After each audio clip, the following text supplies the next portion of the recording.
Welcome to Watch Symposium. I'm Austin. All right, let's talk about a comment that was in one of my videos.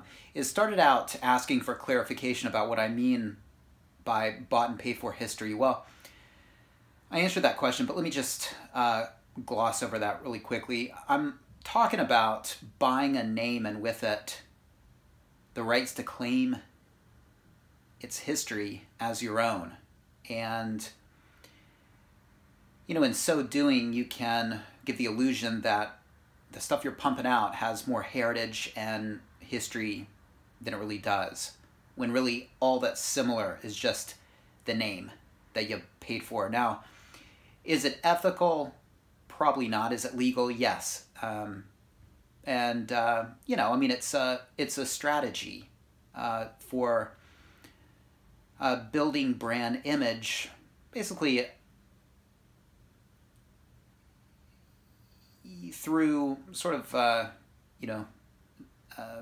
ignorance of your client base. All right, so now here's where the interesting part comes in. Now this commenter, by the way, the Watchbox, which is another watch channel of sorts, well, the Watchbox tried to draw a parallel between Rolex and a brand that would buy the rights to a name so they could poach the history. All right, so I think the email or the comment went something along the lines of, well, the Rolex Corporation is completely different than it was in the 1950s, so,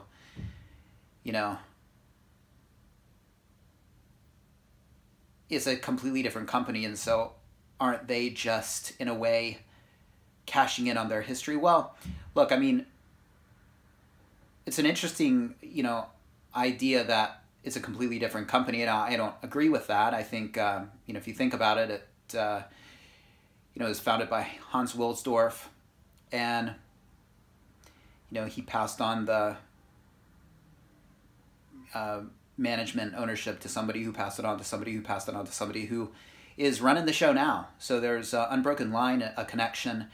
And so I don't think it's really analogous to resurrecting a brand, not even really resurrecting a brand, a name, 10 years, 20 years after the fact.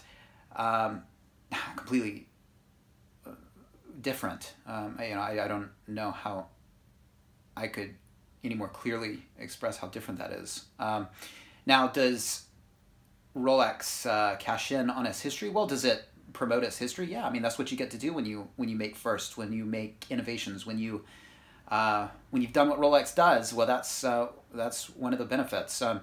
You can try and buy history, or you can earn it, and earning good, buying it bad, kind of bullshit. So hopefully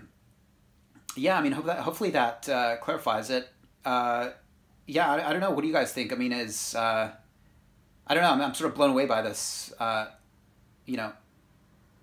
I mean, I don't know if the guy's like genuinely doesn't understand what I'm talking about, or he's just kind of playing a bit dumb. I mean, I don't know how you could really conflate or associate, Rolex's unbroken lineage to somebody who nicks a brand name and then claims its history as if they had any fucking thing to do with it. Sorry about that. Anyway, take care and see you next time.